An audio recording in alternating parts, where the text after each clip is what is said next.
आप सबके बीच में इस ऐतिहासिक दिन आने का मौका मिला।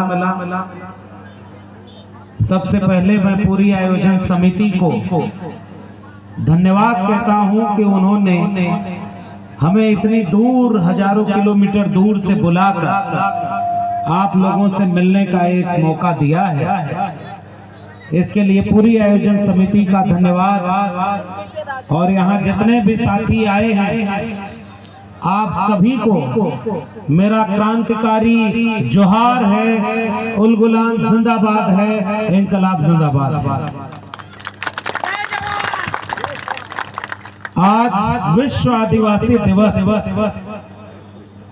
हर साल एक दिन आप ऐसे ही उत्सव मनाते रहे होंगे। खासकर जो नौजवान हैं, वो लोग अपने आदिवासी गीतों के ऊपर नाचते गाते एक उत्सव मनाते हुए इस दिन को याद करते रहे। लेकिन अभी जो गाना बज रहा था, मैं वहीं से सोच करके अपनी बात शुरू कर रहा हूं कि उस गाने में भी आप झूम रहे थे, जिसमें कहा गया था कि आदिवासी भाई जागो। इसका मतलब कि आप सोए हुए हैं और ये गाना आपके ही लोगों के बीच से गाया गया।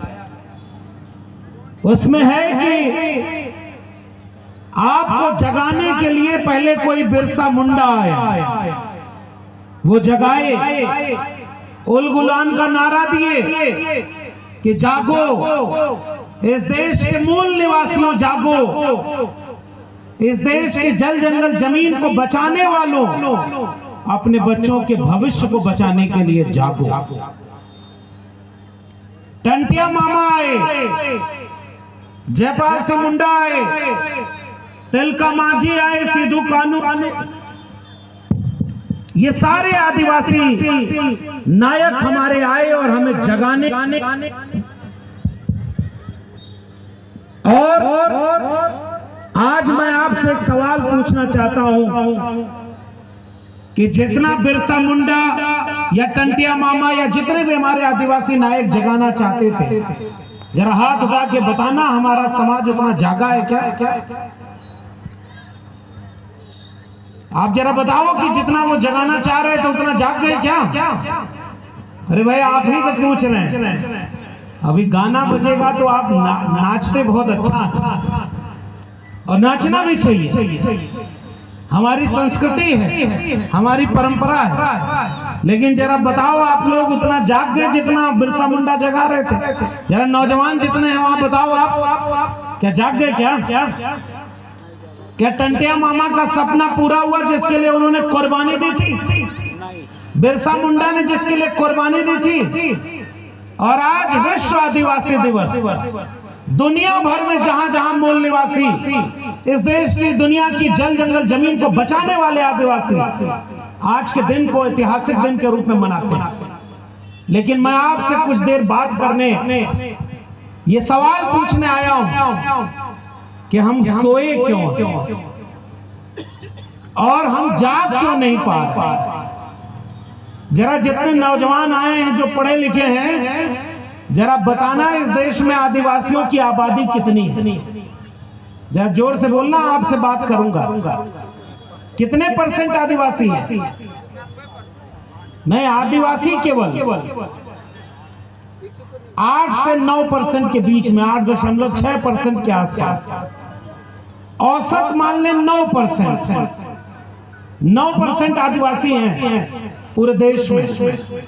पिछले साल आज ही के दिन मैं छत्तीसगढ़ के बहुत दूर इलाके में, जंगलों के बीच में, ऐसे ही पीले गमछे से स्वागत किया उन लोगों ने। बारिश हो रही थी और कम से कम 1 लाख आदिवासी लोग बारिश में भीगते हुए भी अपने इस कार्यक्रम को कर रहे थे। और उनके यहाँ जाकर के हमने ये समझ में लिया कि कुदरत से लड़ करके कुदरत को पूजने वाले, प्रकृति को पूजने वाले आदिवासी अगर ठान लें तो दुनिया की कोई ताकत उनको अपने इरादे से रोक नहीं सकती। ये पिछले साल हमने वहां पर अपने आंखों से देखा। बारिश हो रही थी तब भी खड़े थे और पूरे दिन कार्यक्रम किया। और जब मैं आता हूं, मेरा घर उत्तर प्रदेश में, हमारे उत्तर प्रदेश में आदिवासी समाज के लोग नहीं के बराबर हैं, बहुत थोड़े से आधे % के आसपास। और हम किसान परिवार में पैदा हो, किसान परिवार में पैदा होने वाले लोगों को संविधान में कहा जाता है ओबीसी, अदर बैकवर्ड क्लास। जो किसान कमेरा है, मेहनत कश है, हाथ से श्रम करते हैं, पशुपालक हैं। और उसके बाद जो पिछले अभी हमारे भाई आनंद राय जी जब बोल रहे थे, हमारे संचालक महोदय भी जब बोल रहे थे, हम लोग भी जब किताब पढ़े, देश दुनिया को जाना, तो पता चला कि जिन ओबीसी परिवारों में ऐसे ही पीले गमछे की पूजा होती है और जब कोई आता है तो उसको पीला गमछा भेंट करके उनका सम्मान किया जाता है। ऐसे ही चावल को हल्दी में लपेट कर कभी शादी विवाह हुई या कोई भी पूजा हुई, उसमें प्रकृति को पूजा जाता है।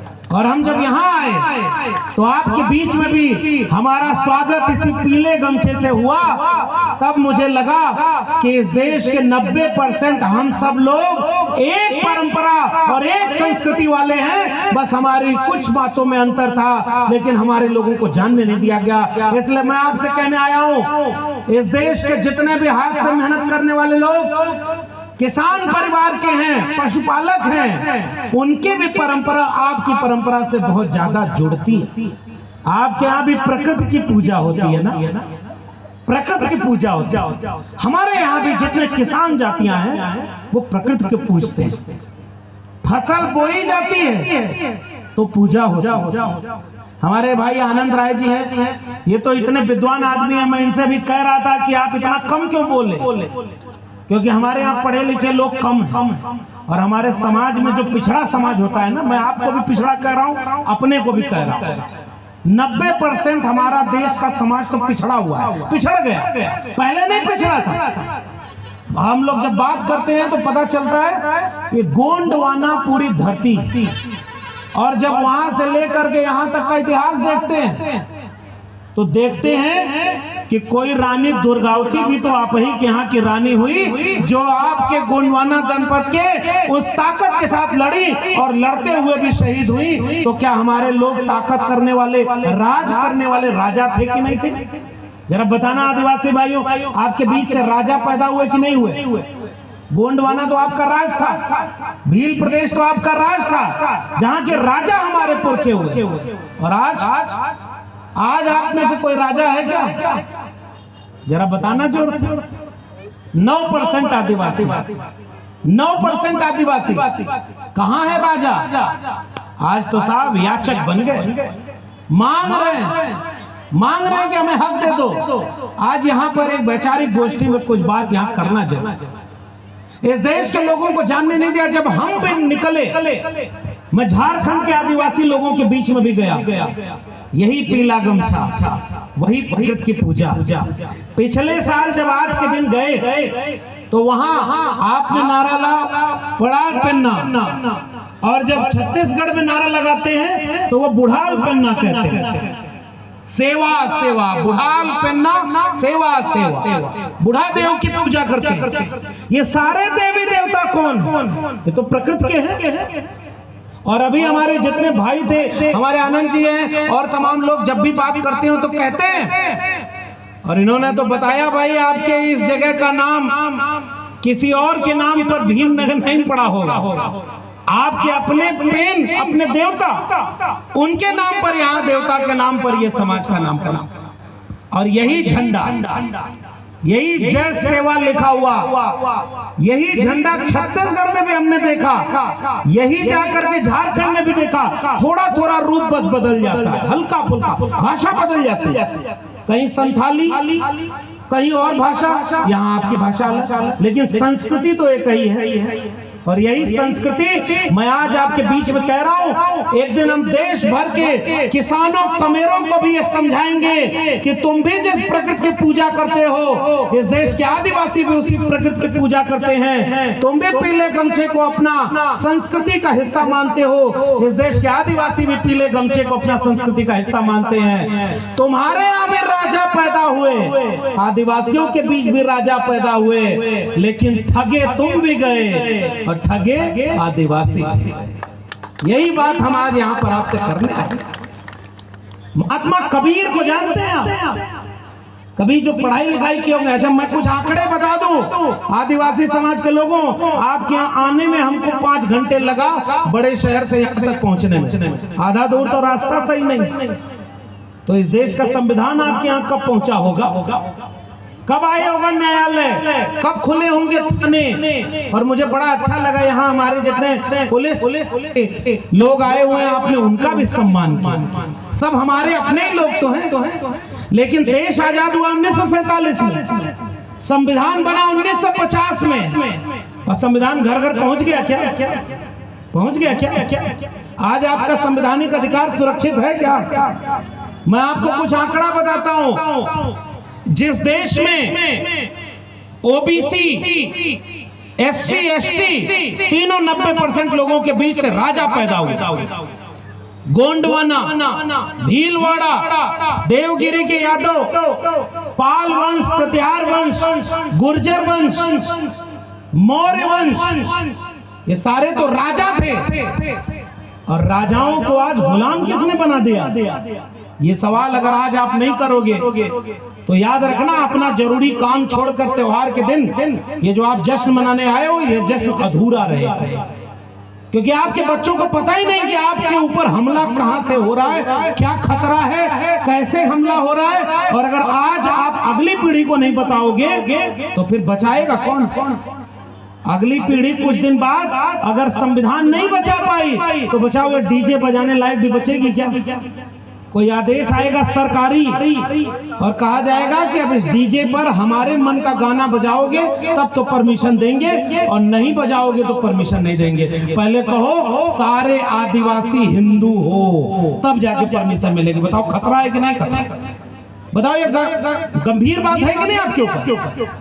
और आज ये कोशिश की जा रही है कि नहीं की जा रही? जरा हाथ उठा के बताना, आप बताओ मैं गलत बोल रहा हूँ? आपकी संस्कृति अलग है, लेकिन दूसरा कोई आदमी आपके ऊपर अपना धर्म और अपनी संस्कृति का हमला कर रहा है कि नहीं कर रहा है?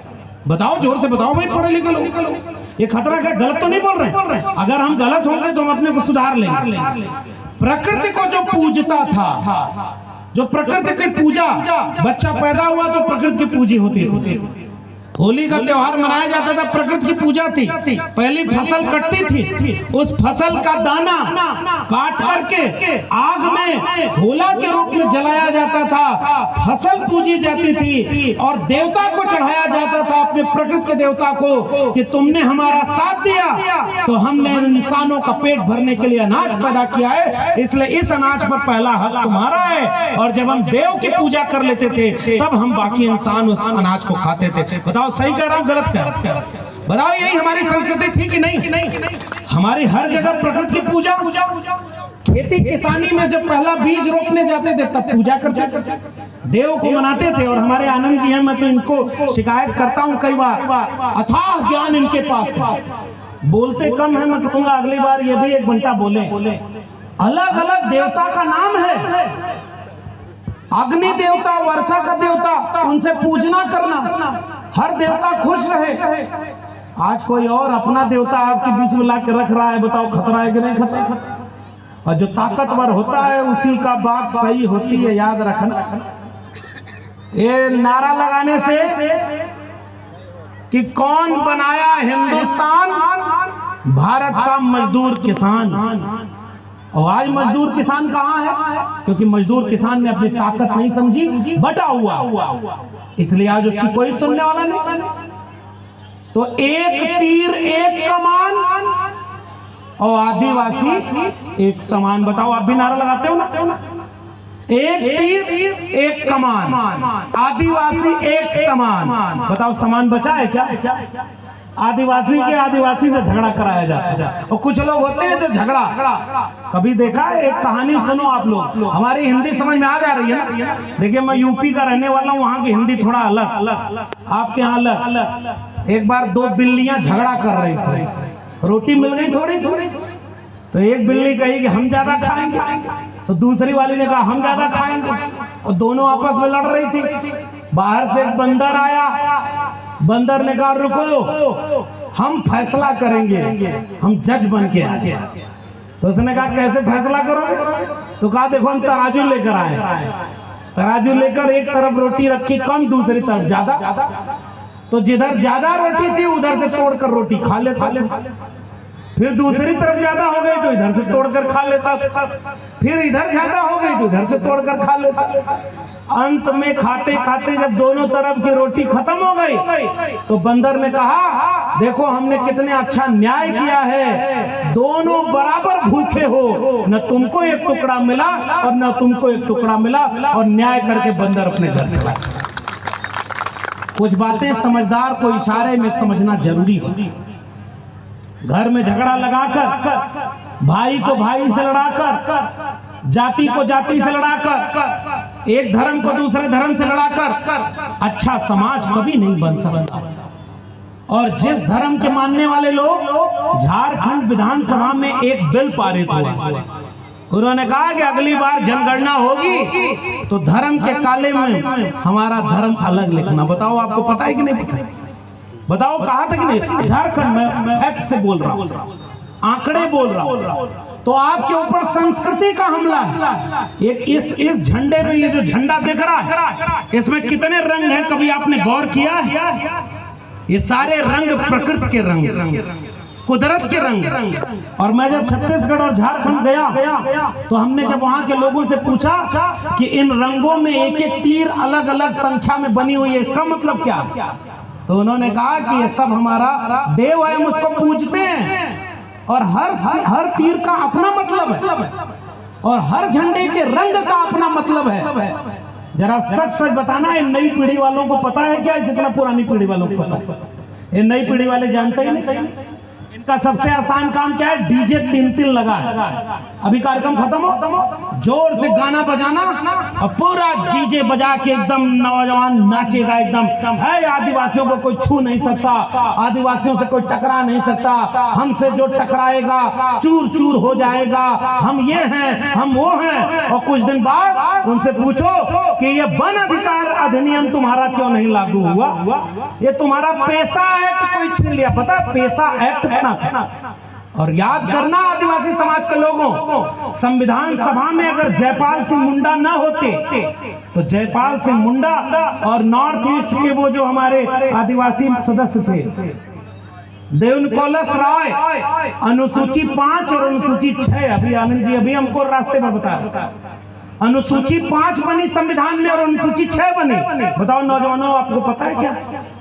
तो पहले वाले बिरसा मुंडा किसी यूनिवर्सिटी में गए थे पढ़ने क्या? मैं तो दिल्ली यूनिवर्सिटी में पढ़ाई किया, मैं तो इलाहाबाद यूनिवर्सिटी गया तो गोल्ड मेडलिस्ट था, टॉप किया यूनिवर्सिटी, और यादव परिवार से आता हूं। तो मेरा एक प्रोफेसर बोला कि अहिरों के बच्चे गाय भैंस चराना छोड़कर अगर यूनिवर्सिटी टॉप करेंगे तो हमारा बच्चा कहां जाएगा?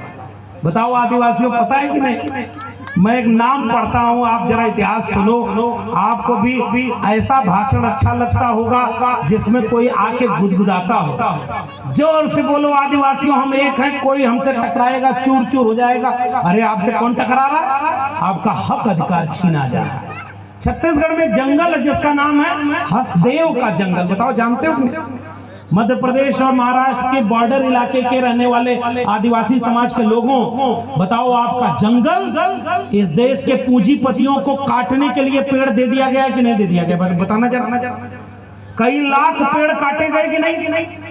और वहां का खनिज संसाधन जब निकाला जाएगा तो आदिवासी को मिलेगा? अरे जरा जोर से बोलना। ये जल जंगल जमीन जिसको अगर सरकार लेकर किसी पूंजीपति को देती है तो किसी आदिवासी को मिलेगा क्या? नौकरी मिलेगी क्या? अब जरा आंकड़ा सुनो और आप गौर से सुनना, और तब जाकर के डीजे पर नाचते हुए जब थक के सोना तो एक बार सोचना कि बिरसा मुंडा तो यूनिवर्सिटी में पढ़ाई करने नहीं गए, फिर भी हमसे ज्यादा समझदार और तेज तर्रार। 25 साल की उम्र में लड़ गए भाई। उनको पता था कि कौन उनका अधिकार छीन रहा है, और आज की नई पीढ़ी को पता ही नहीं कि उनका अधिकार कौन छीन रहा है, क्योंकि उनको अपने में ही लड़ा दिया गया। जयपाल सिंह मुंडा को पता था। जयपाल सिंह मुंडा संविधान सभा की बहस में खड़े हुए, और नौजवानों जरा खोज कर पढ़ना जयपाल सिंह मुंडा को। जयपाल सिंह मुंडा को किसी ने कहा कि ये नया भारत बन रहा है, लोकतंत्र है, आप आदिवासी हो, आपका न पहनावा सही है, ना आप कपड़ा सही पहनते हो, तीर तलवार हाथ में लेके हथियार घूमते हो, आप लोकतंत्र में कैसे काम करोगे? तो जयपाल सिंह मुंडा खड़े होकर के संविधान सभा में कहते हैं कि हम सैंधव घाटी सभ्यता के वारिस हैं, हमारे पुरखों ने इस दुनिया को लोकतंत्र सिखाया है, इसलिए हमको लोकतंत्र आप लोगों से सीखने की जरूरत नहीं है, आपको हमसे लोकतंत्र सीखने की जरूरत है।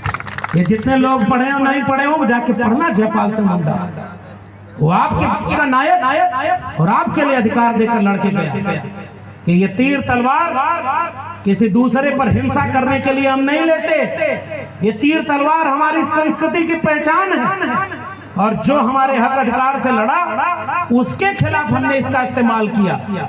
अब जरा आज क्या हो रहा, बिरसा मुंडा किसी यूनिवर्सिटी में नहीं पढ़े, फिर भी लड़के गए। आज आप मसीहा बनाकर उनकी पूजा करते हो, और अगली बार मैं कह रहा हूं आयोजकों को, ये जितना फोटो आप लोग अपना लगाए हो, इस बात के लिए कि कोई नाराज ना हो जाए तो सबका फोटो लगाना पड़ता है, लेकिन बड़ा बैनर बनवाना, और अगली बार जितने आदिवासी समाज के नायक पैदा हुए हैं उन सब की बड़ी बड़ी फोटो लगवाना, ताकि आने वाली पीढ़ी को पता चले कि अगर वो लड़े ना होते तो हम आज यहाँ खड़े ना होते। इसलिए हम उनको पुरखों को जानना जरूरी है। आपको पता ही नहीं आपके हिस्से की लड़ाई लड़के कौन मर गया, कुर्बान हो गए।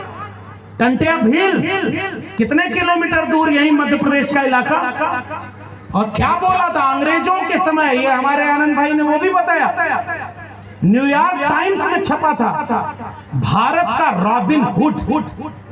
टंटिया मामा, उनको मामा कहते, और मामा के भांजे क्या निकले, एक तीर एक कमान, आदिवासी एक समान।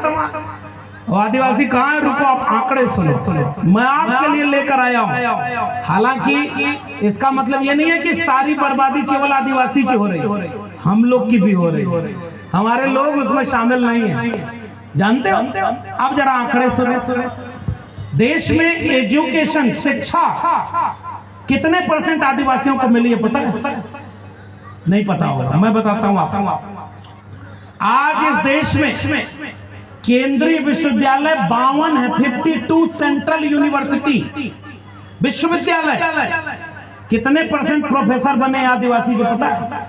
2% भी नहीं बने, 2%। और आबादी कितनी? लगभग 9%। तो आपके प्रोफेसर नहीं। प्राइमरी एजुकेशन भी आज के आदिवासियों में आंकड़ा बता रहा है कि 40% के ऊपर तो प्राइमरी शिक्षा नहीं मिल रही। बताओ आपके बच्चे स्कूल जा पाते हैं क्या? शिक्षा नहीं है। और 93 यानी 93% प्रोफेसर के आदिवासियों की पोस्ट खाली पड़ी। लगभग 4000 से ज्यादा प्रोफेसर हैं, केवल 7 प्रोफेसर आदिवासी सीट सेंट्रल यूनिवर्सिटी में। क्यों बाकी सीट खाली है पता है? क्योंकि बाकी आदिवासी गाने पे नाच रहा है, और बाकी समय वोट देने का समय आता है तो कैसे वोट डालते हो पता नहीं। आपके यहाँ वो चलता है कि नहीं चलता है, हमारे यहाँ तो खूब चलता है।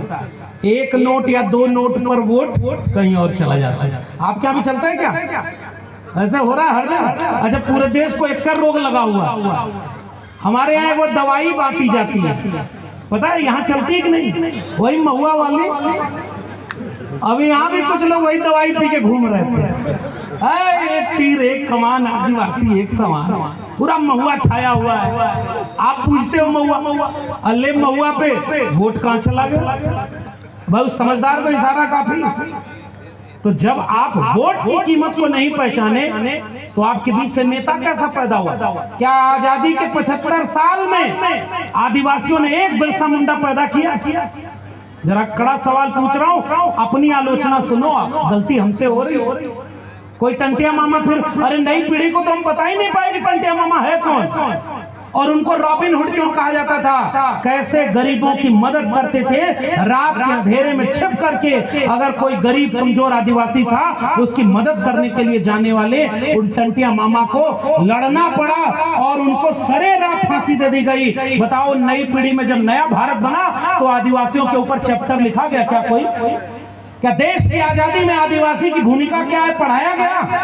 जरा जोर से बोलना, आपका इतिहास लिखा गया है? आपके ऊपर किताबें नहीं मिलती, आपके नायकों को कोई जानता नहीं कि भील नायक कौन पैदा हुए, टंटिया मामा ने क्या किया, बिरसा मुंडा ने क्या किया। और बहुत थोड़े से लोग जागरूक हुए तो कुछ किताबें आई, कुछ रिसर्च आया। और सुनो आप अपना आंकड़ा, जागो जागो रे आदिवासी जागो, गाना बज रहा था ना, और आदिवासी का जाग गया, वो नाचने के लिए केवल जागा, केवल नाचेगा, बढ़िया डांस करेगा, और करना भी चाहिए, मैं ये भी कह रहा हूँ। डांस नहीं छोड़ना है, लेकिन केवल डांस करके अधिकार और हक की लड़ाई नहीं जीती जा सकती। ये बात मेरी नोट कर लेना, आदिवासी समाज के लोगों, लड़ करके अपना अधिकार जीना होता है। और एक बात ये भी याद रखना, मांग करके भीख मिलती है, अधिकार और हक की लड़ाई छीन करके लड़नी पड़ती है, तब जाकर के आपको हक और अधिकार मिलता है। टंटिया मामा को लड़ना पड़ा, बिरसा मुंडा को लड़ना पड़ा। अब उसके बाद उन्होंने जो बात कही, अब सुनना आप आगे। सबसे ज्यादा कुपोषण के शिकार बच्चे, कुपोषण के शिकार बच्चे किसमें है? आदिवासी में, फिर दलित में, फिर पिछड़े में, हम ही लोग। हॉस्पिटल आपके इलाके में, तो आपका इलाका इतना दूर होता है, यहाँ दवाई कम मिलती है क्या? कई बार हमने देखा झारखंड, छत्तीसगढ़, आंध्र प्रदेश के उन इलाकों में, मध्य प्रदेश से लेकर राजस्थान के इलाकों में जहाँ आदिवासी रहता था, वहां तक विकास सड़क सबसे बाद में पहुंची, सबसे आखिरी में पहुंची। अभी भी बहुत सारे इलाके, और अभी आपके यहाँ स्कूल जाने के लिए बच्चे कहीं पानी में डूब करके जा रहे हैं, कहीं नदी के ऊपर पेड़ गिरा हुआ है तो उस पर से बच्चे चढ़ करके जा रहे हैं। बताओ, आपने देखा कि नहीं देखा? आपके यहाँ के बच्चे ऐसे जाते हैं कि नहीं जाते? और अभी राजस्थान के झालावाड़ में एक स्कूल, सरकारी स्कूल की इमारत गिर गई। पता है, आपने देखा, पढ़ा, अखबार पढ़ा, सोशल मीडिया जितने नौजवान जानते होंगे, स्कूल की छत गिर गई, आधे दर्जन से ज्यादा वहां बच्चे मर गए, 1.5-2 दर्जन बच्चे घायल हुए। और जरा खोजना आदिवासी कहाँ है? वो सारे बच्चे जो मारे गए, वो मरे अपनी मौत से नहीं मरे थे, उसको तो इस सरकारों ने मारा।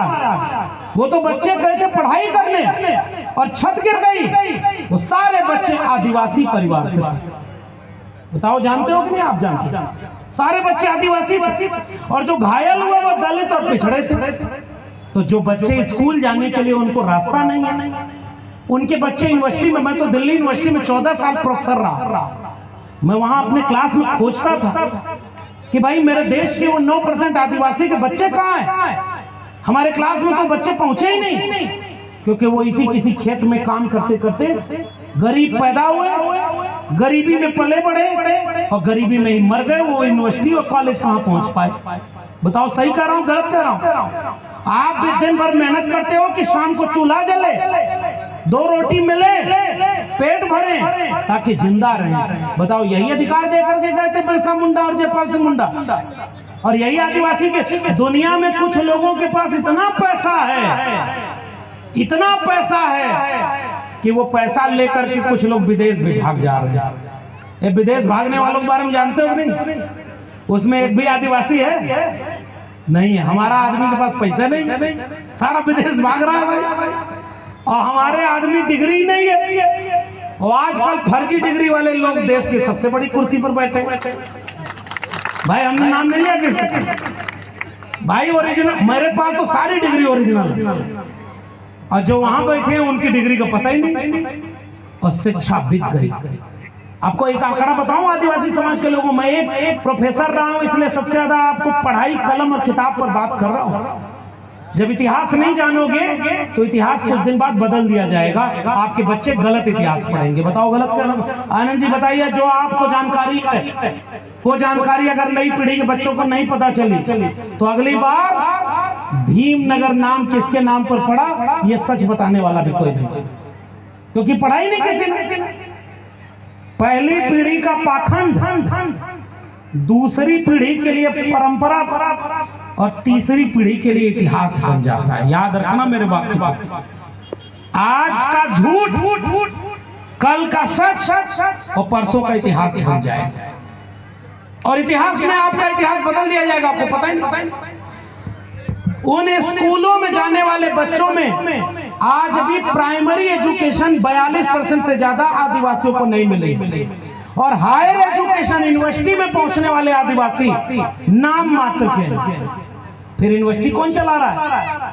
अब आओ तीसरा आंकड़ा, बैतूल जिले के आदिवासी परिवार के लोगों, हॉस्पिटल बताओ आपके इलाके में सबसे अच्छा हॉस्पिटल कहां पर है? जोर से बताना, कहां जाते हो जब ज्यादा बीमार होते हो? बताओ जोर से। हॉस्पिटल नहीं जाते? भोपाल जाते। भोपाल कितने किलोमीटर यहाँ से? 250 किलोमीटर। गंभीर बीमारी हो तो पहुंच पाओगे हॉस्पिटल? आपके इलाके के पास हॉस्पिटल नहीं, आपके इलाके के पास स्कूल नहीं, तो बताओ ये लड़ाई कौन किस बात की लड़ी जाएगी? अभी तो आप दवाई के लिए अगर बीमार हो गए तो दवाई देने वाला कौन है? हमारे देश में एक समय नारा लगा करता था, रोटी कपड़ा सस्ती हो और दवा पढ़ाई मुफ्ती हो। पढ़ाई और दवाई तो फ्री देना था सरकारों को। सरकार चुनते हैं अब अपने पैसे से, और सरकार इसलिए चुनी जाती है कि गरीब आदमी के जेब में अगर पैसा नहीं है तब भी उसके बेटा बेटी को अच्छी शिक्षा मिले। बताओ आज आपकी फ्री में शिक्षा मिलने की कहीं संभावना है? 2014 के पहले इस देश का शिक्षा बजट 5.6% था पूरे जीडीपी का।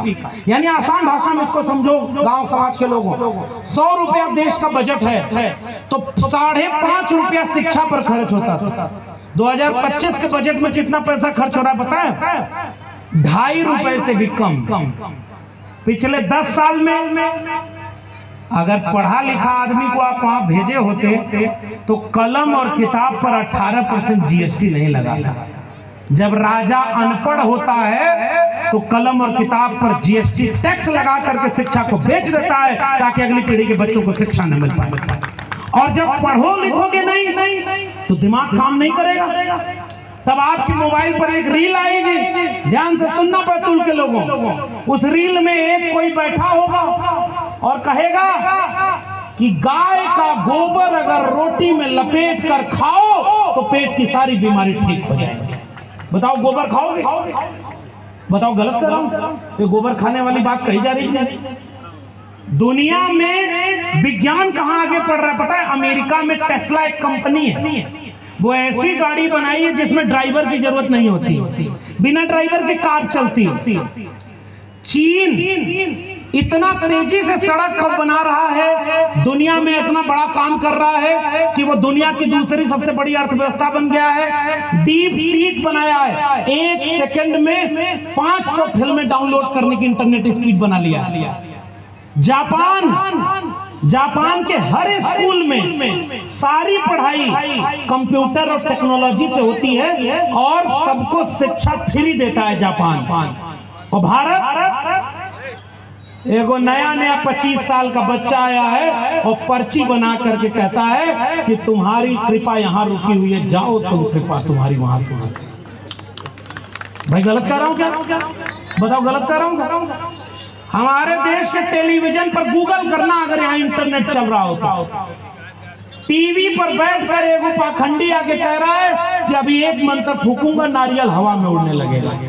बताओ ऐसा होता है क्या? अब कहां पहुंचा रहा है देश को? ये अंधविश्वास और पाखंड में जाने से कोई फायदा होगा क्या? इस देश का फायदा शिक्षा से होगा कि नहीं होगा? जरा आज तक बताना। इस देश को पढ़ाई की जरूरत है कि नहीं? इस देश की मुक्ति अगर शिक्षा से होगी कि नहीं? बताओ, हर हाथ में कलम देना था और तुम हर हाथ से कलम छीन रहे हो। इसलिए आदिवासी समाज के लोगों ज्यादा लंबा भाषण देने की जरूरत नहीं है, क्योंकि थोड़ी देर बाद जैसे डीजे बजेगा फिर पूरा भाषण गायब हो जाएगा, फिर भूल जाओगे। इसलिए एक बात पहली कहने आया हूं, अपने इतिहास को बचाना, अपने इतिहास की किताबों को पढ़ो, अपने नायकों के बारे में जानो और खोज खोज करके पढ़ो कि अगर पुरखे कुर्बानी न दिए होते तो हम ये डीजे बजाकर शान और शौकत से जय जोहार और सेवा जोहार का नारा कभी नहीं लगा पाते। इसलिए पुरखों को जानो, पढ़ो और अगली बार गांव गांव में चौपाल लगाना, एक दिन छुट्टी का निकालो और उस दिन छुट्टी के दिन गांव में बैठना और गांव के बच्चों को बुला करके उनको पढ़ाना कि बिरसा मुंडा ने क्या किया, जयपाल मुंडा ने क्या किया, तिलका माझी ने क्या किया और टंटिया मामा ने क्या किया। बताओ हाथ उठा करके पढ़ाओगे कि नहीं पढ़ाओगे? अब हाथ कम उठा, क्योंकि भाषण सुनना आसान काम होता है, वो अपने मेहनत करना मुश्किल होता है। हम तो जगाते रहे और आज दिल्ली यूनिवर्सिटी से हमारी नौकरी भी छीन ली गई, क्योंकि वहां जो राजा बैठे हैं वो सब कहते हैं कि हमारे खिलाफ मत बोलो वरना हम तुम्हें बोलने नहीं देंगे, हमारे खिलाफ बोलोगे तो नौकरी छीन लेंगे। और हम तो अपनी किताब लिखे हैं बाकायदे 150 पन्ने की प्रोफेसर की डायरी कि शिक्षा आदमी देता है तो समझदारी के लिए, समझदारी के लिए देता है। और ये देखिए हमारे बीच में देखिए वो किताब भी लेकर के आए हमारे नौजवान जो जागरूक हैं आदिवासी समाज के।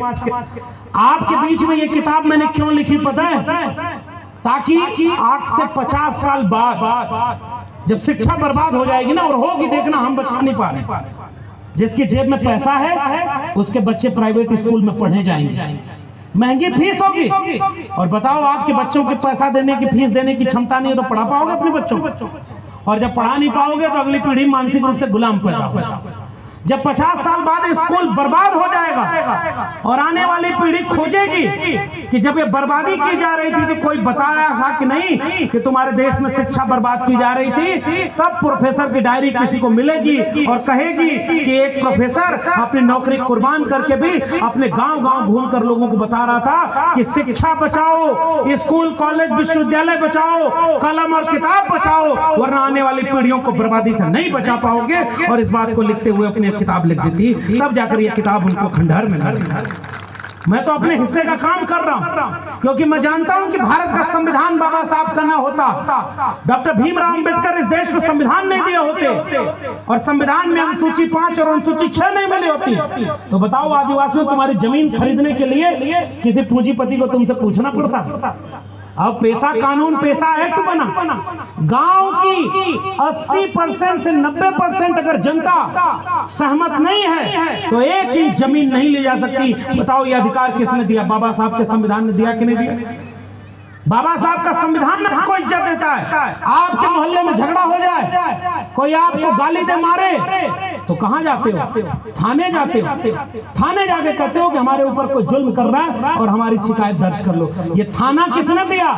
बाबा साहब के संविधान ने दिया है। अगर ये संविधान न होता तो आपको थाना कोर्ट कचहरी नहीं मिलती, इसलिए गरीब मारा जाता और जो ताकतवर जिसके लाठी में दम होता वो आपको मारता। ताकतवर की लाठी छीन करके गरीब कमजोर को भी हाथ में कलम और संविधान की लाठी पहुंचाने वाले अपने नायकों बाबा साहब डॉक्टर भीमराव अंबेडकर को पढ़ो और जानो कि अगर बिरसा मुंडा के साथ, जयपाल मुंडा के साथ अंबेडकर न होते तो हम लोग यहाँ नहीं पहुंचे। इसलिए आखिरी बात कहकर के अपनी बात अब खत्म कर रहा हूं, और आखिरी बात यही है कि आपके आदिवासी कितने हैं, कहां? जरा एक आंकड़ा और देखो। सबसे कम दिन में सबसे ज्यादा जंगल काटने का रिकॉर्ड भारत देश ने बनाया। गुजरात का एक व्यापारी है, उसका नाम लेके आप समझ जाएंगे। बताइए जो गुजरात का एक बहुत बड़ा व्यापारी है, उसको पूरा जंगल बेच दिया गया विकास करने के नाम पर, और सबसे कम दिन में उसने लाखों पेड़ एक साथ कटवाए थे। समझ गए ना? ए फॉर एप्पल और ए फॉर अडानी। देखिए कोई बोल दिया, मैं नहीं बोला हूं, मेरे ऊपर कोई इसमें कोई कार्रवाई मत होती। आप सुनो, आदिवासी 9% अपनी जगह पे जमीन बचा पा रहे हो क्या? 2018 में वन अधिकार अधिनियम में संशोधन किया गया कि जितने आदिवासी कहते हैं कि जमीन हमारी है उनको कागज दिखाना पड़ेगा। यार आनंद राय साहब, दिल्ली में हम लोगं ने आंदोलन किया था कि अगर आप कहोगे कि ये जमीन हमारी है तो सरकार कहेगी कागज दिखाओ। कितने आदिवासियों के पास कागज है जरा बताओ? कागज है? कितना पुराना कागज आपके पास? तो इस कागज को छीनने का काम कौन कर रहा? अब अगला सवाल, इस देश में 75 साल आज संविधान के हो गए, 75 साल बाद सुप्रीम कोर्ट में आदिवासी जज कोई बना है कि नहीं? जरा जोर से बताना आदिवासी परिवार, आपका जज कोई सुप्रीम कोर्ट पहुंचा? आप जानकर आश्चर्य करोगे, 75 साल हो गया भारत को आजाद हुए, अमृत काल मनाया जा रहा है, सुप्रीम कोर्ट में आज तक एक भी आदिवासी जज नहीं बन पाया। अगर बन पाया हो तो हमें उसका नाम बता देना। एक जज बने हाई कोर्ट के चीफ जस्टिस बने, एकाध अपवाद हो, प्रोफेसर आप हो नहीं, जज आपके बने नहीं। अब अगला सवाल, टीवी देखते हो? टीवी घर घर देखते हो? उसमें आपकी खबर दिखाई जाती है क्या?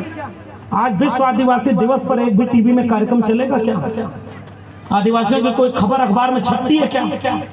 आदिवासी का सूखा पड़ जाए, आधा देश बाढ़ में डूबा है और आधा देश सूखे में डूबा है, उसमें नुकसान होता है किसानों का, उनकी खबर छपती है क्या?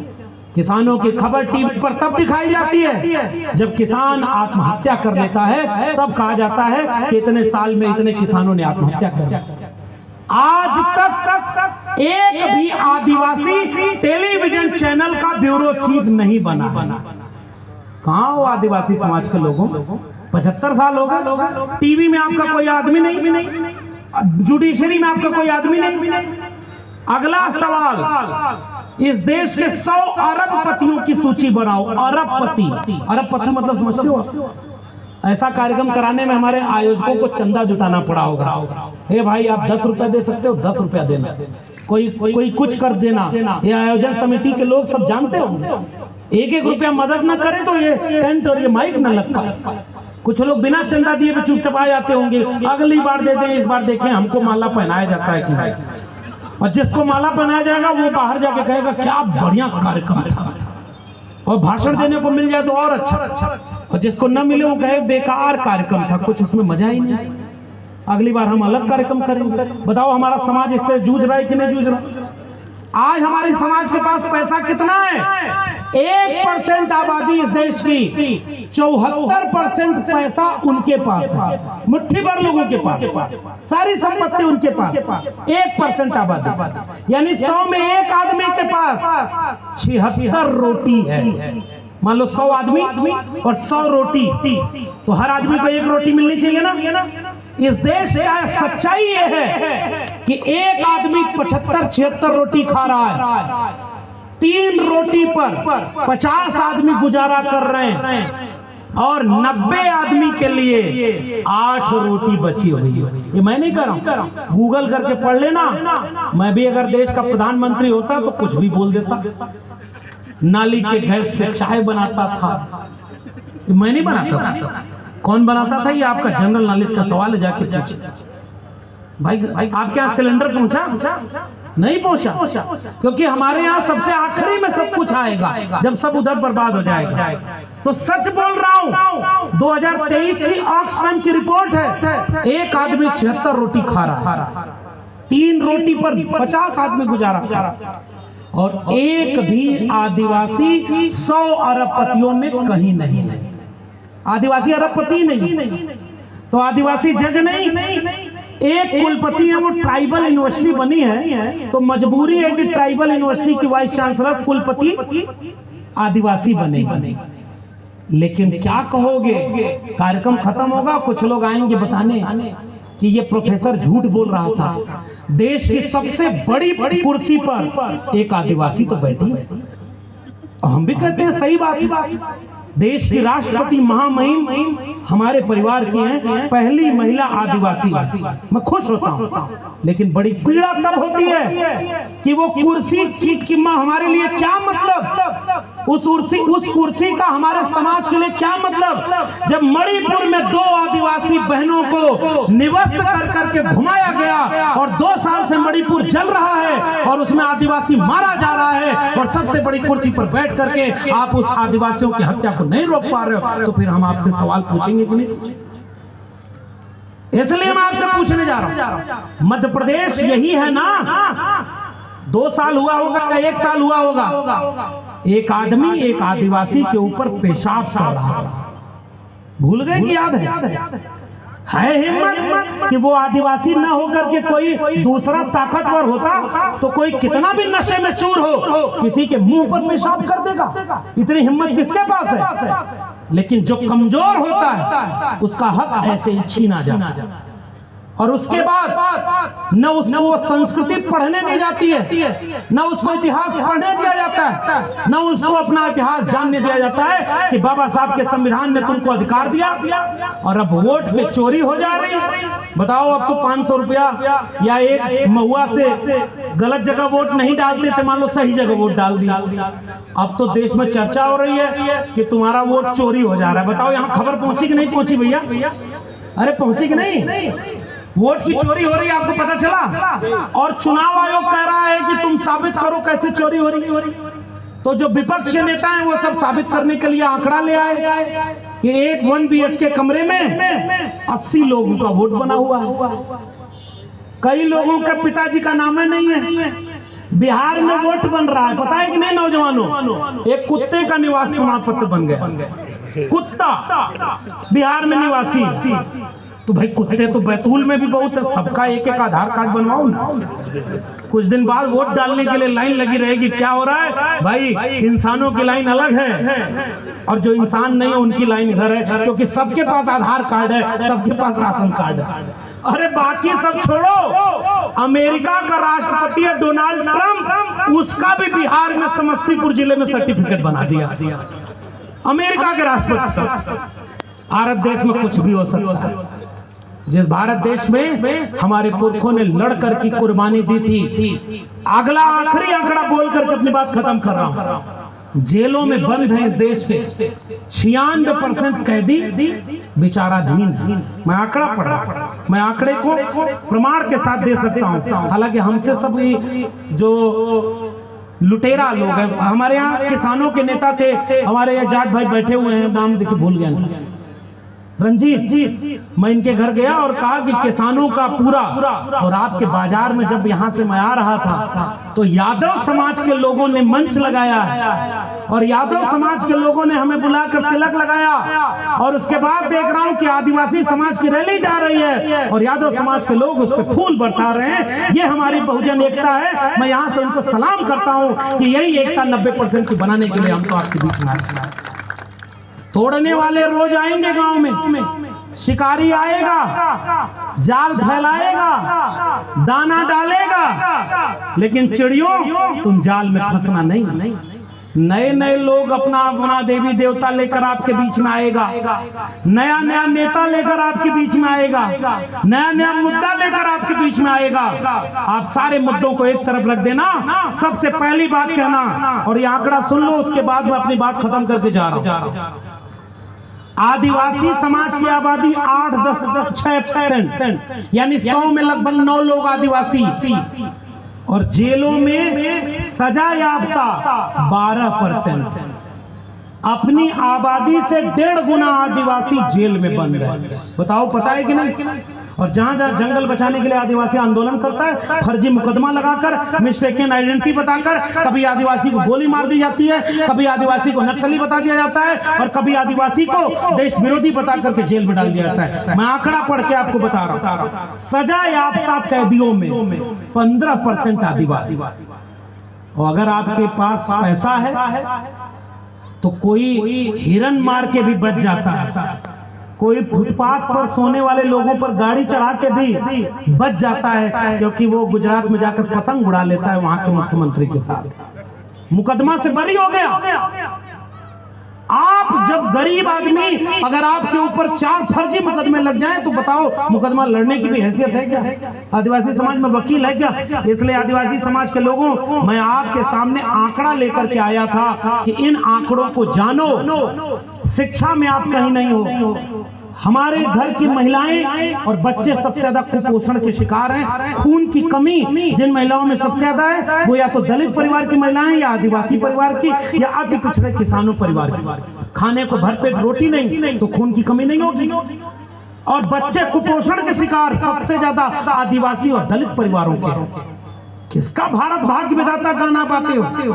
इतना बड़ा देश, तुम इतना बड़ा सब कुछ जश्न मनाते हो। अभी 15 अगस्त आएगा, देश की आजादी का जश्न मनाओगे। हम भी पूछना चाहते हैं, इस देश का गरीब किसान और दलित पिछड़ा अगर आजाद नहीं हुआ गरीबी से, आजाद नहीं हुआ भूखमरी से, आजाद नहीं हुआ शिक्षा से, आजाद नहीं हुआ बीमारी से, तो फिर ये आजादी हमारे किस काम की है? हमारे लिए तब आजादी सच्ची होगी जब हमारे बच्चों के हाथ में शिक्षा होगी, हमारे बीमारों को दवाई मिलेगी, हमारे किसानों को सिंचाई मिलेगी, और हमारे ऊपर कोई जुल्म ज्यादती करे तो उससे सुनवाई मिलेगी। बताओ, बिना इसके आजादी का कोई मतलब है क्या?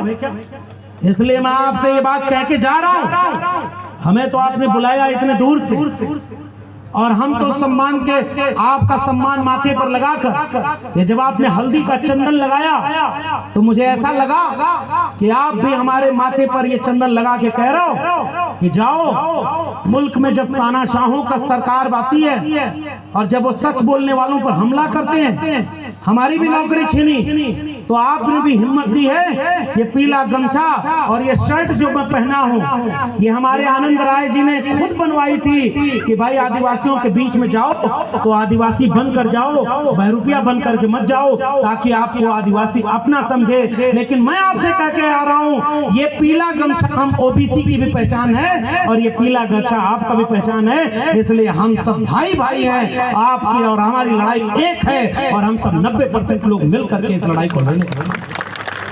और आपने ये जो माथे पर चावल और हल्दी का टीका लगाया है, ये मैं सम्मान आपका सर माथे पर लेकर जा रहा हूं। जब तक खून के एक एक कतरे में सांस बची रहेगी, इस देश को बिरसा मुंडा के सपनों का, जयपाल सिंह मुंडा के सपनों का, तिलका मांझी सिद्धू कानों के सपनों का, अरे क्या इतिहास कोई भी बताएगा?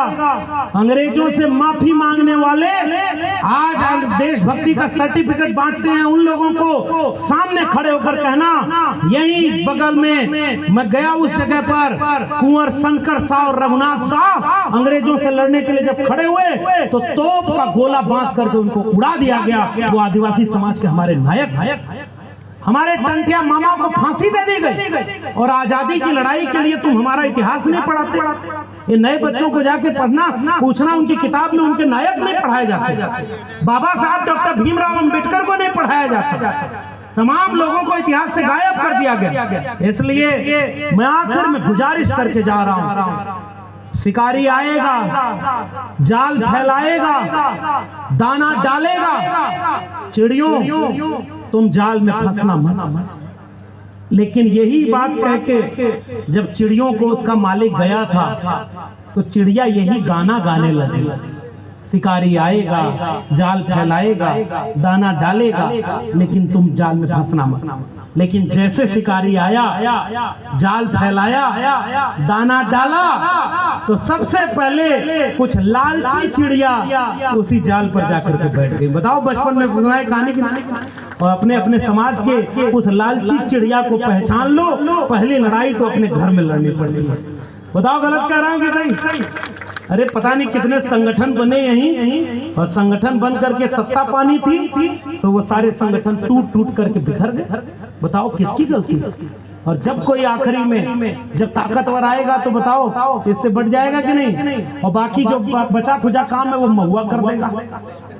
महुआ करता है कि नहीं काम? ये जितनी महिलाएं बैठी है ये सब महुआ क्यों नहीं पीती भाई? सारा टेंशन पुरुषों को क्यों है? हमारे नौजवानों को महुआ पिला रहे हो, और अपने अच्छे बच्चों को ये जितना दंगा कराने वाला धर्म के नाम पर नेता नेती है, इनका एक बेटा बेटी सरकारी स्कूल में पढ़ता है क्या? इनका बेटा बेटी तो विदेश में पढ़ाई करता है, वहां विदेश में जाएगा, पढ़ाई करके करोड़ों रुपया कमाएगा। हम गरीबों को सरकारी स्कूल में नहीं। पता है आपको, 1 लाख से ज्यादा सरकारी स्कूल बंद कर दिए गए। सरकारी स्कूल बंद कर रही है और महुआ वाला ठेका खोल रही है, और गांव-गांव में खूब पियो और एकदम पी करके मस्त रहो, गाजर मूली की तरह मर जाओ। क्या बताओ, शिकारी जब आएगा अगली बार धर्म का जाल फेंकेगा। बताओ, धर्म के जाल में फंसोगे क्या? किसी से लड़ना हमारी बात है क्या? हमारी लड़ाई किसी दूसरे धर्म से नहीं है। बताओ, है कि नहीं? हमारी लड़ाई किसी दूसरे धर्म से। भाई तुम अपना मानो, हमें अपना मानने दो। यही तो हमारी लड़ाई है। जिसको धर्म मानना है वो धर्म माने, जिसको बाबा साहब को मानना है वो बाबा साहब को माने। एक धर्म को दूसरे धर्म से लड़ाते क्यों? और लड़ाने वालों को अगर पहचानोगे नहीं कि बीच में वही आप लाल रंग का कपड़ा पहन करके आएंगे। एक सियार की कहानी सुनी। एक बार एक सियार नील के उसमें डिब्बे में गिर गया तो वो नीला हो गया। अब जंगल में गया तो जंगल में जाके कह रहा है, सब देख के सियार डर गए कि भाई हम सब का रंग तो ऐसा, तुम नीला। तो कहे मैं ऊपर से उतरा हूं, भगवान ने भेजा, मैं तुम सबका राजा। अब कुर्सी ऊंची वाली लगा लिया और जो आए उससे कहे, सुरेश तुम बैठो, नीचे तुम इधर जाओ, राजा बन गया। और सब हाथ जोड़ के खड़े हो गए, हमारा रंग तो इसका नीला है। और सारे मानने लगे, पूरा दहशत फैल गई जंगल में। अचानक मौसम बदला, बारिश हुई और उसका नीला रंग उतर गया। और जैसे ही उतरा सारे सियारों ने देखा कि अरे ये तो मंगरुआ ही है, ये तो रंग लपेट के आया था हमारे बीच में। बताओ समझदार को इशारा काफी कि नहीं? यही रंग पहन करके बहुत लोग आएंगे और असली मुद्दे से भटकाएंगे। आखिरी निवेदन, इस देश के कमेरा लोगों जो हाथ से मेहनत करते हो, वर्ण व्यवस्था आपके ऊपर, हमारे ऊपर थोपी गई है। हम वर्ण व्यवस्था को नहीं मानते। न कोई मुख से पैदा हुआ, न कोई पैर से पैदा हुआ। बताओ दुनिया में कोई मुख से पैदा हो सकता है? मुंह से भारत में हो सकता है। यहाँ किताब में लिखा, मैं नहीं कह रहा हूँ।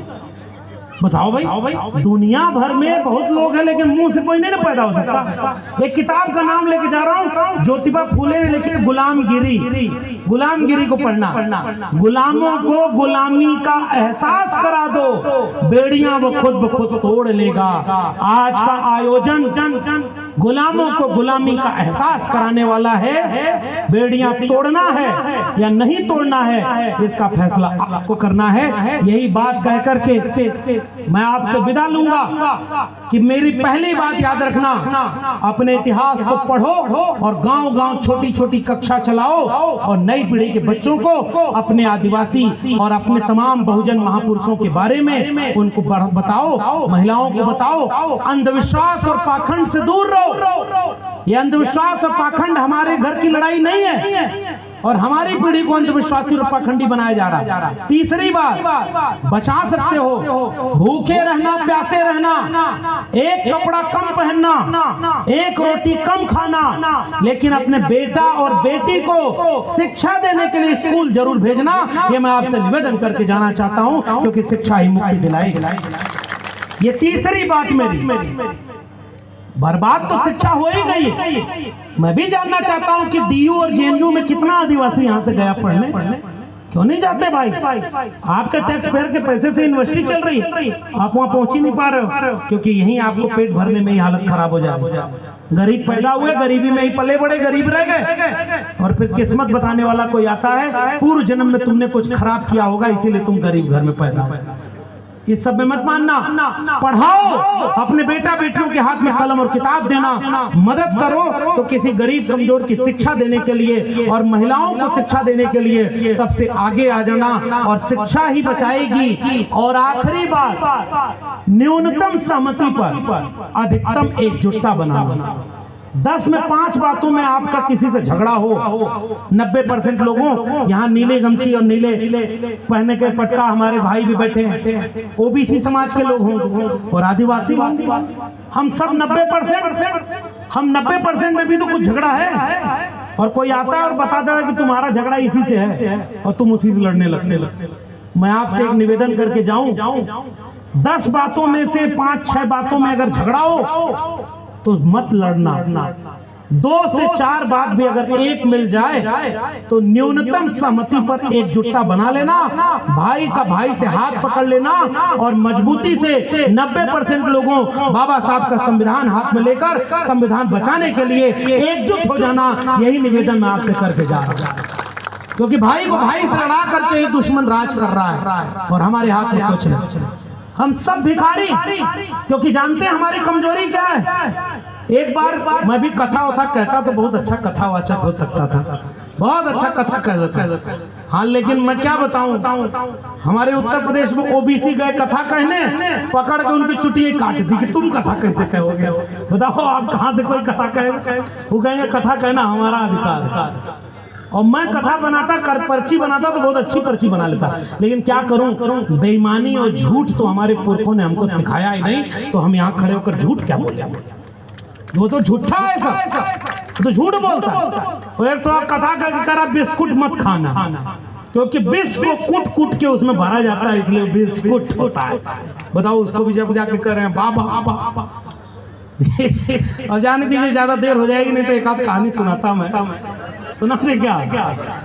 एक गुलामगिरी लिखने वाले ज्योतिबा फुले ने एक कहानी लिखी है, तृतीय रत्न। मैंने पहले ही कहा मेरी सारी डिग्री ओरिजिनल है, इसलिए रेफरेंस के साथ बोलूंगा, जिसको खोजना है गूगल करके देखना। मैं नहीं बोल रहा हूँ, ज्योतिबा फुले ने कहानी लिखी है।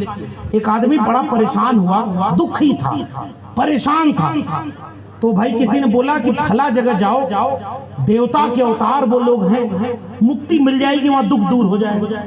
तो कहा, तो उन्होंने कहा कैसे दुख दूर होगा। तो कहा अपना पतरा दिखाओ, जन्म पत्री, पता नहीं आपके यहाँ क्या बोला जाता है उसे, कुंडली। तो कुंडली देख के कहा कि बच्चा तुम्हारा शनि ग्रह ठीक जगह पर नहीं, शनि ग्रह ठीक जगह पर नहीं।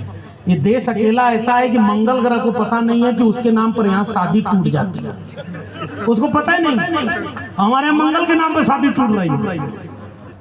एक फिल्म है, मैं फिर से कह रहा हूँ, मेरी सारी डिग्री ओरिजिनल है, मैं झूठ नहीं कहता, सुना रहा हूँ। एक गूगल करके नौजवानों अभी इंटरनेट पे सर्च करना, एक फिल्म बनी है तो भाई सरकार ने प्रमाणित किया है ना। उस फिल्म का नाम है अब तो सब भगवान भक्ते। उसमें एक स्कूल है, स्कूल में हेडमास्टर गया है बच्चों का इम्तिहान लेने, तो सारे बच्चे लाइन से खड़े हो गए। अभी इंटरनेट पे सर्च करना, तो बच्चे को हेडमास्टर पूछता है कि सबसे तेज बच्चा कौन है, तो कहता है मंगरू है। मंगरू आओ बीच में खड़े हो जाओ। तो हेडमास्टर पूछता है बताओ सूर्य ग्रहण कैसे लगता है।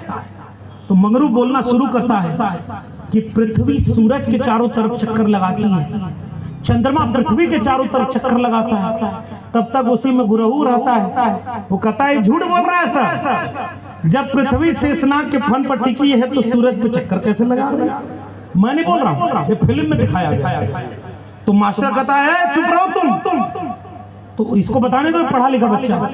तो पढ़ा लिखा लड़का बोलता है पृथ्वी सूरज चंद्रमा जब तीनों एक रेखा में आ जाते हैं तो सूर्य ग्रहण लगता है, और जब बीच में चंद्रमा आ जाता है तो चंद्र ग्रहण कैसे। तब तक वो बच्चा बोलता है सर ये गलत पढ़ा रहा है, जब राहु को केतु खा जाता है तब सूर्य ग्रहण लगता है। तो हेडमास्टर कहता है राहु अब चुप हो जा, नहीं तो मेरी नौकरी को तू खा जाएगा, इसलिए अब चुपचाप स्कूल से बाहर चला।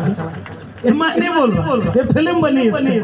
वो बच्चा घर जाता है अपनी मम्मी से कहता है मास्टरवा सब पगला गया, हमारे यहाँ जो कथा कहने आते हैं वो कहते हैं कि पृथ्वी तो नाक के फन पर टिकी है, और ये मास्टरवा कह रहा है कि सूरज के चारों तरफ, हम स्कूल नहीं जाएंगे पढ़ने। तो माँ कहती है हम तो कभी गए ही नहीं, हमको क्या पता।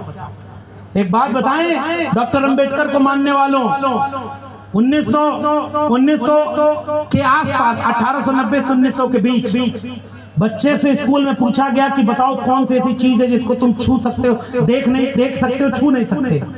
तो एक बच्चे ने कहा कि सूरज, दूसरे बच्चे ने कहा चंद्रमा, तीसरे बच्चे ने कहा सपना, हम देख सकते हैं छू नहीं सकते, चौथे ने कहा आसमान, हम देख सकते हैं छू नहीं सकते, पांचवा बच्चा वहां बैठा था। मास्टर ने कहा तुम, तो उसने कहा कि सर ये क्लास के बाहर जो मटका रखा है पानी पीने वाला। तो मास्टर चौकन्ना हो गया कि इसका क्या मतलब। तो बच्चा बोला कि सर सारे बच्चे इस मटके के पानी पी सकते हैं, लेकिन मैं अछूत घर में पैदा हुआ, इसलिए इस मटके को देख तो सकता हूं लेकिन इसको छू नहीं सकता, क्योंकि इसे मेरे छूने से अपवित्र हो जाएगा। ये देश किसका था? किसने लिखा अपनी किताब में कि इंसानों को जाति पूछ करके जानवर से बदतर बना दोगे? जिस तालाब में जानवर पानी पी सकता था उसमें इंसान पानी नहीं पी सकता। जिस तालाब में जानवर नहाता था उसमें इंसान को पानी पीने के लिए चौधार आंदोलन बाबा साहब अम्बेडकर को करना पड़ा। और तुमने इस देश को इंसानों से बांट करके मुट्ठी भर लोगों के हाथ में पूरा देश लुटा दिया। और जिन्होंने इस देश और दुनिया को रहने लायक बनाया, ये आदिवासी, ये जंगल में बस आदिवासी दिवस पर नाच रहे, घूम रहे, न इनके उद्योगपति हैं, न इनके प्रोफेसर हैं, न इनके वाइस चांसलर हैं, न इनके जज हैं, और फिर भी आदिवासी इस देश में जनसंख्या रजिस्टर में नोट किए जाते हैं। इसलिए मैं आपसे पूछने आया, ये देश हमारे पुरखों ने बनाया, तो इस देश में बराबर का हक हमारा है कि नहीं है? इस देश में 90% आबादी अगर इस देश के SC ST OBC की है, तो 90% यूनिवर्सिटी का प्रोफेसर SC ST OBC होना चाहिए, 90% जज होना चाहिए, 90% पैसा होना चाहिए, 90% जमीन का मालिकाना हक होना चाहिए। और आज अंधविश्वास के नाम पर आपका हक लूट लिया और आप केवल सो रहे हो और आपस में लड़ रहे हो। इसलिए मैं आपको जाते थे कहानी सुना के अपनी बात खत्म करूंगा। आपको लगेगा बाहर से आए हैं, यही भाषण देते रहे, कुछ गलत बोलेंगे तो मुकदमा इन्हीं पर होगा, हमारा क्या होगा आपको लग रहा होगा। लेकिन भाई हमारे पुरखे जब उनके पुरखों से नहीं डरे तो देखो हम डरते होते नहीं, हम गलत नहीं आंकड़ों के साथ बोलते हैं। तो जब उस आदमी ने कहा कि शनि ग्रह ठीक जगह पर नहीं है, तो वो कहा कि कैसे सही होगा? कहा 1000 गेहूं हो जाएगी तो सही कर दूंगा। तो उसने कहा हम तो बहुत गरीब है साहब, इतना पैसा नहीं है। और तृतीय नाटक में लिखा है, ज्योतिबा फूले ने लिखा। तो उसके बाद उसने कहा कि अच्छा तुम्हारे लिए 50% डिस्काउंट, 50%, तुम तो है 500 रुपया दे रहा, तुम्हारे शनि ग्रह को ठीक जगह पे कर दूंगा। तो फिर उसने कहा 500 भी नहीं। तो कहा अच्छा 100 रुपया। तो कहा इतना भी नहीं। कहा अच्छा 10 रुपया हमको दक्षिणा दो, हम एक ऐसा मंत्र दे के जा रहे हैं, उसको जपते रहना, तब तक शनि कंट्रोल में रहेगा, और जब पैसा हो जाए तो बड़ी वाली हवन करा लेना। वो आदमी अपनी जेब ऐसे निकाल करके दिखाया कि हमारी जेब में 1 फूटी कौड़ी नहीं है हुजूर। तो सामने से गुस्से में वो आदमी बोला कि जब तेरे जेब में 1 फूटी कौड़ी नहीं है तो जा बेटा, शनि तेरा कुछ नहीं बिगाड़ सकता। क्योंकि सारा खेल तो उसी का है, जिसका लुटा हुआ है उसका और क्या लूटेगा भाई। इसलिए जिसने इस देश और दुनिया को रहने लायक बनाया उसका सारा माल लुटा गया और लूट करके कोई चला गया। हमारे यहाँ एक कथा करने आया तो उसने कहा कि कैसे वो ठीक होगा, तो उसने एक मंत्र लिख करके पर्चा पे दे दिया, कहा कि इसको जपते रहना कल्याण हो जाएगा। अब हमारी दक्षिणा दो जजमान, तो वो भी आदमी उस पर पर्चा लिया, उस पर लिख दिया 101 रुपया मैं अपने उनको देता हूं, और पर्चा पकड़ा दिया। तो आदमी बोला अरे ओरिजिनल नोट चाहिए मुझको। तो दूसरा भी बोला हमको भी ओरिजिनल कल्याण चाहिए, ये मंत्र पढ़ करके हमारा कुछ नहीं बनने वाला। तब जाकर के बात सारा खेल तो उसका है। नोटबंदी हुई थी, 500,000 का नोट बंद हो गया। एक आदमी बैंक नहीं जा पाया, सोचा चलो भगवान ने खुश कर ले धड़ाधड़ जाके नोट चढ़ाने लगा। और नोट चढ़ाने लगा तो बीच में एक आदमी आया, कहा ये सारी नोट बंद हो गई है, ये नहीं चढ़ेगी, यहाँ जाओ। तो वो आदमी बोला धीरे बोलो, तुमको नोट बंद हो गई, हमको पता है नोट बंद हो गई, उनको थोड़ा पता है कि ये नोट बंद हो गई। तब वो आदमी बोला वो थोड़े लेते हैं, जो लेता है उसको पता है। एक लाइन और बोलूं, सब कुछ जानकर क्यों अकल पर पत्थर पड़े हैं तुम्हारी, सब कुछ जानकर क्यों अकल पर पत्थर पड़े हैं तुम्हारी। मंदिर से दान पेटी हटा दो तो भगवान नाराज होगा या पुजारी। बाकी अब मैं कुछ नहीं कहूंगा भाई, आप सब लोग बाबा साहब के संविधान को बचाने के लिए एक एक रुपया सही जगह इस्तेमाल करो। एक बार मैं ट्रेन में जा रहा था, नदी पड़ी, पूछते लोग ये निकाल के 1 रुपया ऐसे फेंक दिया। तो हमने कहा क्या करे भाई, तो कहा ये कल्याण होगा, मुक्ति मिलेगी। तो कहे कि हमने कहा छोटा क्यों, बड़ा नोट फेंको। कितनी सैलरी है? तो कहा 42,000। हमने कहा सारा डाला करो, कुछ देर बाद 84,000 लेके जाया करो। मैं नहीं कह रहा हूँ, ये सारे हमारे महापुरुषों ने कहा है, बाबा साहब डॉक्टर भीमराव अंबेडकर ने कहा है, ज्योतिबा फूले ने कहा है, और भारत के संविधान में ये लिखा है कि आपको अपना धर्म मानने की इजाजत है, लेकिन दूसरे के धर्म पर आप हमला मत करो। हम किसान का मेरा लोग, प्रकृति पूजक लोग हैं, हमको शूद्र न बनाओ। हम सब इस देश के 90% मूल निवासी हैं और बाबा साहब के संविधान को हाथ में लेकर कलम और किताब को बचाने के लिए, संविधान बचाने के लिए एकजुट रहेंगे। और जाते जाते आपसे कह के जा रहा हूं, लड़ाने वाले आएंगे, लड़ना मत। और बड़ा भाई अगर कोई संख्या में ज्यादा हो तो छोटे भाई की 2-4 आलोचना सह लेना। जीतने का ये हुनर भी आजमाना चाहिए। जंग अगर भाई से हो तो हार जाना चाहिए। ये मेरा निवेदन आप सबसे है। आपस में मत लड़ना, एकजुट रहना। लड़ो स्कूल बचाने के लिए, लड़ो कलम किताब बचाने के लिए, लड़ो अपना संविधान बचाने के लिए। इसी निवेदन के साथ हमारे मित्र हैं जितेंद्र मीणा जी, उनकी एक किताब आई है राष्ट्र निर्माण में आदिवासी। अगर पढ़ सको तो ऐसी ऐसी किताबों को मंगा करके पढ़ना, ताकि आदिवासियों ने कैसे लड़ाई लड़ी इसकी बात को जान सको। और अगली बार जब कार्यक्रम करना तो इस मंच से घोषणा करना आयोजन समिति के लोगों कि कितने गांव में आपने जन पाठशाला शुरू करके बिरसा मुंडा टंटिया मामा के बारे में गांव-गांव के बच्चों को पढ़ाया है। ये मैं आपको होमवर्क देके जा रहा हूँ। तब मैं मानूंगा कि इतने भाषण का कोई मतलब नहीं। अगर ये नहीं हो पाया तो हम सब हार जाएंगे लड़ाई। मैं अकेले ये लड़ाई लड़ रहा हूँ। मैं जानता हूं कि जो मैं बोलता हूं वो बहुत लोगों को चुभता है, बहुत लोगों को चुभता है, लोग नाराज होते हैं। 100 मूर्खों से डर नहीं लगता, एक समझदार से डर लगता है, क्योंकि वो 100 मूर्खों को भी मूर्खता दूर करने का काम करता है। इसलिए एक बाबा साहब अम्बेडकर से उनको डर लगता है, आज भी डरते, उनकी मूर्ति तोड़ते। इसलिए मैं जाते जाते कह रहा हूं, मैं तो अकेला लड़ रहा हूं। जंगल में आग लगी तो एक चिड़िया अपने चोंच के बूंद पानी से जंगल की आग बुझा रही थी। सारी चिड़िया हंस रही थी कि तुम्हारे एक बूंद पानी से, कि लक्ष्मण यादव तुम नौकरी कुर्बान करके कुछ भी भाषण दे लो, ये जनता नहीं मानेगी, ये चुपचाप फिर किसी और चीज में लड़ने लगेगी। तो वो चिड़िया जो जवाब दी वो मेरा जवाब है। हम तो सारा कुर्बान करके आपके बीच में खड़े हैं। उस चिड़िया ने कहा कि मैं जानती हूं कि मेरे चोंच के एक बूंद पानी से इतने बड़े जंगल की आग नहीं बुझेगी, लेकिन जब इस जंगल की आग का इतिहास लिखा जाएगा तो मेरा नाम आग लगाने वालों में नहीं, आग बुझाने वालों में शामिल होगा। इसी बात के साथ आप सबको क्रांतिकारी सेवा जोहार, उल गुलाम जिंदाबाद, संविधान जिंदाबाद, इनकलाब जिंदाबाद।